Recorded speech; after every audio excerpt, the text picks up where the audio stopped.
అందరికీ నమస్కారం. Out sourcing ఉద్యోగులు ఏదైతే ధర్నా కార్యక్రమంకు నిర్వహిస్తున్నారో, దయచేసి నేను శాసనసభ్యుడిగా రాలేదు, రాజకీయ నాయకుడు కూడా రాలేదు. రాజకీయ నాయకుడు అంటేనే మోసల్లాగా తయారైండు. నేను ఇంతకు ముందున్న ప్రభుత్వాన్ని విమర్శించడానికి రాలేదు, ఈ ప్రభుత్వాన్ని విమర్శించడానికి రాలేదు, రాబోయే ప్రభుత్వాన్ని విమర్శించడానికి కూడా రాలేదు.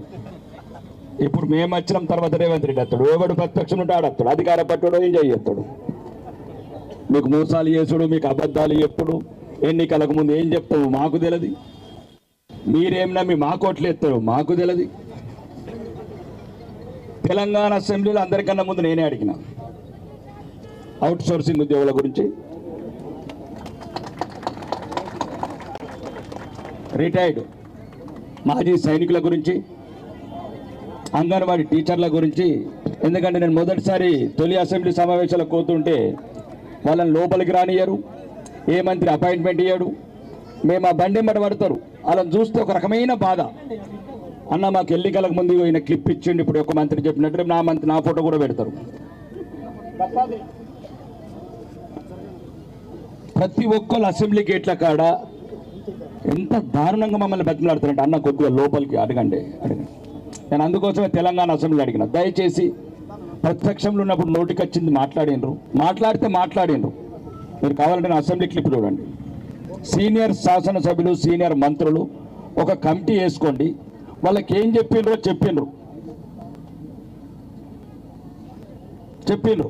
చెప్పిన తర్వాత వాళ్ళు ఏదో నమ్మి ఓట్లు వేసిన తర్వాత మీరు అది అబద్ధం చెప్పిండ్రో ఏం చెప్పిండ్రో, అప్పుడు ఏమి ఇస్తామన్నారో కూర్చుండే పెట్టి వాళ్ళని పిలవండి. ఆఖరికి లాఠీలతో కొట్టుడు ఎందుకు అని నేను అన్నా. పిలవండి, పిలిచాలతో చెప్పండి, మీకు 10,000 రూపాయలు ఇస్తామన్నాం, ఇప్పుడు 10,000 ఇవ్వలేము, 6,000 ఇస్తాం చెప్పండి. అదొక గౌరవప్రదమైన రాజకీయ వ్యవస్థ మీద నమ్మకం కలుగుతుంది. నేనేమంటున్నానంటే, నేను ఇన్ని రోజులు తెలంగాణ మీ గురించి వచ్చింది అనుకుంటున్నాను, మీరు మీ గురించి రాలేదు, మా గురించి వచ్చింది. మీ గురించి రాలేదు, నిజంగా చెప్తున్నాను. మాకు, మా కుటుంబాలకు, మేము శాసనసభ్యులు కావతందుకు, మంత్రులు కావతందుకు, లక్షల కోట్లు సంపాదించుకున్నందుకు వచ్చింది. తప్పు మేము మారము. మేమెందుకు మారుతాం? మీరు మారాల. అందుకోసమే సిరివెన్నెల సీతారామ శాస్త్రి అన్నట్లు, నిగ్గదీసి అడుగు ఈ సిగ్గులేని జనాన్ని. మాకెట్లన్నా సిగ్గు లేదు, మాకు అంటే నాకు బాధ. ఎందుకంటే నేను ఫస్ట్ అసెంబ్లీ సమావేశం కాగానే ఫస్ట్ డిబేట్లో చెప్పిన, ఎవడు చచ్చిండు తెలంగాణకు, ఎవడి గురించి వచ్చింది తెలంగాణ, ఎవడు తెచ్చిండు తెలంగాణ. అమాయక బిడ్డలు, మధ్యతరగతి బిడ్డలు గొంతులు కోసుకుంటే, ఉరిపెట్టుకుంటే, ఒళ్ళంతా తగలబెట్టుకుంటే, ఈ తెలంగాణ వస్తే నీళ్లు పక్కన పెట్టండి, నియామకాలు వస్తాయని చచ్చిండ్రు బిడ్డలు. మాకు నియామకాలు వస్తాయని సావలేదు ఎవడు. ఏమైందని అడిగిన ముఖ్యమంత్రిని, 2 లక్షల కోట్ల అప్పు తెచ్చినాం. ఆ రోజు మొదటి సమావేశం పంపిస్తా, టీవీ 9, నేను ధనుంజయ్ గారు మాట్లాడినా. ఫస్ట్ తెలంగాణలో ఏదైనా హక్కు ఉన్నదంటే నిరుద్యోగ యువతకు, అవుట్ సోర్సింగ్ లాంటి ఉద్యోగాలకు మాత్రమే ఉందని చెప్పాను. తెలంగాణ వస్తే మా బతుకులు మారుతాయని మీరు, ఉద్యోగాలు వస్తాయని నా బిడ్డలు. ఏమైంది? పెంచుతారు 61, 62, 63, 64. ఎవడి గురించి నాకు తెలంగాణ? కళ్ళు కానరానోడికి, చెవులు ఇన్రానోడికి పెట్టారు గవర్నమెంట్ ఆఫీసులలో అంబులెన్సులు. వాడే ఉద్యోగం చేస్తాడు.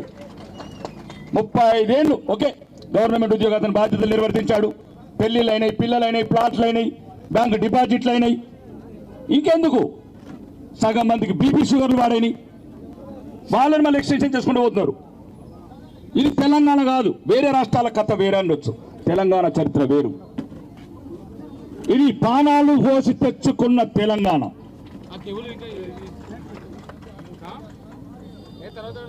ఎవడు మీరు అనుకుంటున్నారు రాజకీయ నాయకులు ఇక ఎప్పుడు ఏం చేయడు. ఇప్పుడు సిస్టర్ అంటూ 4 లక్షల ఓట్లు, మాకు తెలియదు మీ ఓట్లు ఎట్లా తీసుకోవాలో. జేబు దొంగలకు చెప్తావా బస్ స్టాండ్ ఎట్లా పాకెట్లు కొట్టేయాలో.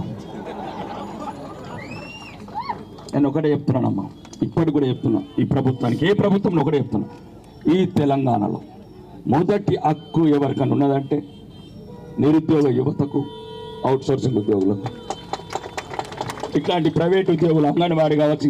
ఏమైతుందమ్మా, 8 లక్షల కోట్ల అప్పు వాళ్ళు, 2 లక్షల కోట్లు ఇప్పుడున్న ప్రభుత్వం, 10 లక్షలు, ఇంకొక 1,00,000 కోట్లు తెద్దాం. కనబడని 4th సిటీకి బ్రిడ్జిలు ఎత్తున్నారమ్మా, కనబడని 4th సిటీకి 300 ఫీట్ల అడుగుల రోడ్ అట. అది చూసారు ఎక్కడైనా 4th సిటీ హైదరాబాద్లో ఉంది ఎక్కడైనా? ట్విన్ సిటీ చూసినాం, సైబర్ సిటీ చూసినాం, ఇంకో కొత్తగా వచ్చింది ఇప్పుడు 4th సిటీ. దానికి మళ్ళీ మెట్రో లైన్ కూడా రికమెండేషన్. ఎక్కడెక్కడ రాజకీయ నాయకులు ఆస్తులు ఉంటాయో అక్కడ అన్నీ పోతాయి. ఎవడు మీ గురించి ఆలోచించడం ఉన్నాడు? ఒక్కడు లేడు. కాబట్టి మీరు ఆలోచించండి. ఏదో రాజకీయ వ్యవస్థ లేదు. నేను కూడా చెప్తున్నాను, కొద్దిగా ఇబ్బందికరం ఉంది మాకు. నేను అందుకని ఈ మధ్యన సమావేశాలకు దాంట్లోకి వస్తలేను. ఆ డిబేట్లు మాట్లాడితే ఆర్మూర్ ఎమ్మెల్యే ముక్కుసూటిగా మాట్లాడుతున్నాడు. ఒక ఇబ్బందికరంగా ఉంది. ఊబిలు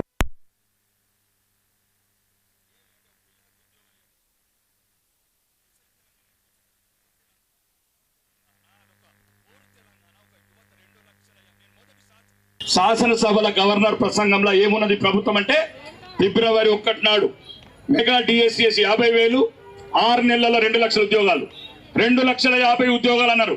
నేను అదే రోజు చెప్పాను, దయచేసి ఏదన్నా ఆపండి రాష్ట్రంలో, ఆ బిడ్డలకు ఉద్యోగాలు ఇవ్వండి. 2,50,000 ఆ అవుట్ సోర్సింగ్ కావచ్చు, ఇంకా ప్రైవేట్ కావచ్చు, ఏదైతే ఇచ్చినామో ఫస్ట్ ఈ తెలంగాణని ఒక రీఛార్జ్ చేద్దాం. ఇది బీమార్ తెలంగాణ అయింది, బీపీ తెలంగాణ అయింది, షుగర్ల తెలంగాణ అయింది. ఉద్యోగులు ఒక 30 ఏళ్ళ కుర్రాడు చేసే పని ఎట్లుంటది, ఒక 60 ఏళ్ళ వృద్ధుడు చేసే పని ఎట్లుంటది? దరిద్రం నింపిరు తెలంగాణలో. తెలంగాణ వెనుకబడిపోయింది మొత్తం. రాజకీయం. నేను ఒకటే చెప్తున్నాను, ఈ రోజు కూడా దయచేసి రాబోయే ప్రభుత్వాలైనా ఒక్కసారి ఆలోచించండి. మీరు కూడా నమ్మండి, రాజకీయ నాయకులు ఏది మాట్లాడితే సప్పట్లు కొట్టుడు, వాడు కోటేశుడు, వాడు మళ్ళా ఎలక్షన్ రాగానే నోటికొచ్చి మాట్లాడతాడు. ఒక్కసారి చెప్పండి, ఎన్నొద్దులు మోసపోతారు. ఎవరు లేడు మనకు, ఎవరు రాడు. రాజ్యం వాడి చేతిలో ఉంది. ఇంకా గంట అయితే పోలీసులు వస్తే నిన్ను నన్ను ఇద్దరు చెప్తారు. రాజ్యం వాడి చేతిలో ఉంది. తెలంగాణ ఎందుకు ఏర్పడ్డది? ఇట్లా అన్ని నోటికొచ్చింది చెప్తున్నా, నేను చెప్పలేను కానీ ఆ మాటలు వాళ్ళందరూ పెద్దవాళ్ళు, సీనియర్లు, రాజకీయ నాయకులు, మేము కూడా రాజకీయ నాయకులు. కానీ ఏదైనా సరే ఇప్పుడు మేము మాట్లాడినాము, కొద్దిగా ఉండాలి. నెక్స్ట్ ప్రభుత్వంలో వస్తే మళ్ళీ మేము రా మీ మీటింగ్కు ఆడతారు. ఇప్పుడు నువ్వు ఆడు ప్రత్యక్షంగా వస్తారు కదా, ఆడచ్చు కూర్చుంటారు. మీరు మాత్రం వాళ్ళే ఉంటారు, మేము మాత్రం మారుతూ ఉంటాం 5 ఏళ్ళకు. ఇట్లాంటి తెలంగాణను మాత్రం ఉంచకండి, ఏడ్చేవి తెలంగాణను ఉంచకండి. ఏ ఆత్మహత్యలు కోలుకోలేదు. శ్రీకాంతాచార్యులు, యాదిరెడ్డి ఇంపాదించుకుంటున్నాము. మేము అవుటర్ రింగ్ రోడ్ చుట్టూ, రీజనల్ రింగ్ రోడ్ చుట్టూ మీకు అనుకుంటున్నారా? రీజనల్ రింగ్ రోడ్ మీకు అనుకున్నారు. మా గురించి, మా మనవాళ్ళ గురించి నాకు సరిపోయింది. అవుటర్ రింగ్ రోడ్ కోకరి గురించి రీజనల్ రింగ్ రోడ్ ఎత్తున్నారు. కాబట్టి దయచేసి ఈ రాజకీయ నాయకులల్లా ఎంతో కొంత నిజాయితీ మొదలు కావాలి. ఎవడో ఒక్కడు ముందుకు రావాలి. ఈ బిడ్డల గురించి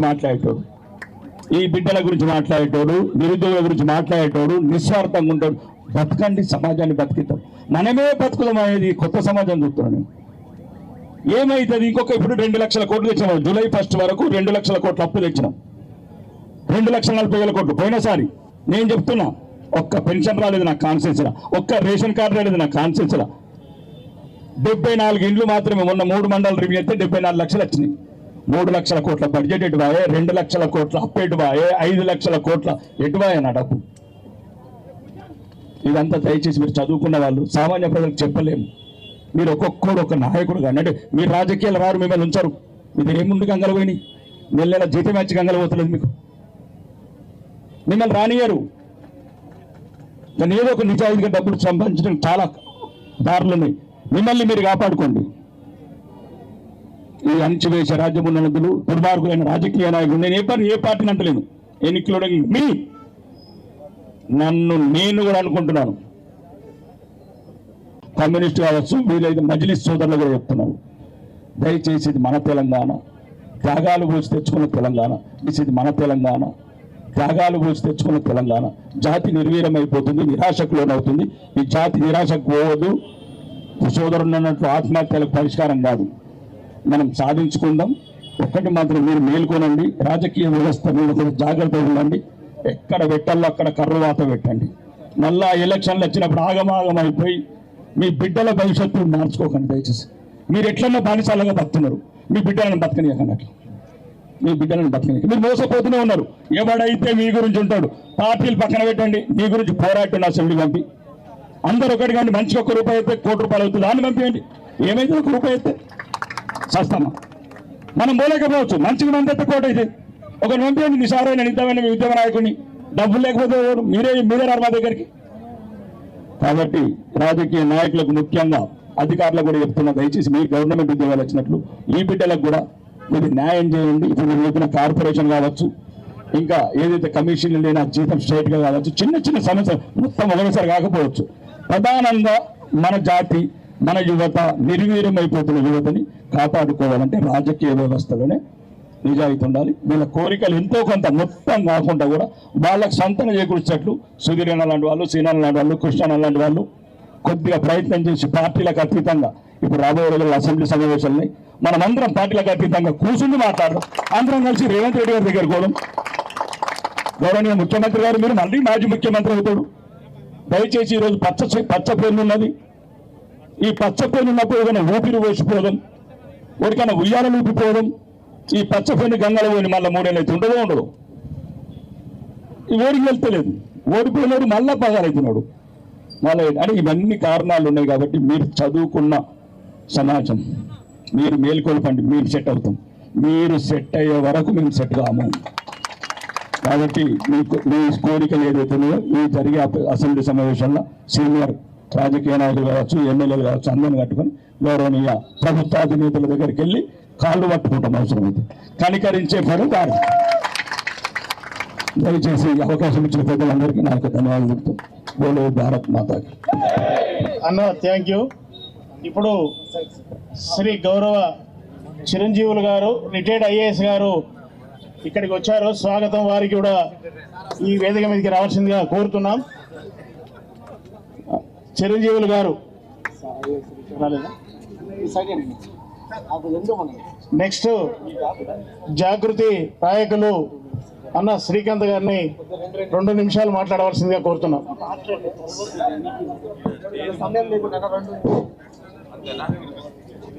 జై తెలంగాణ. ఈనాటి ఈ యొక్క అవుట్ సోర్సింగ్ ఏజెన్సీ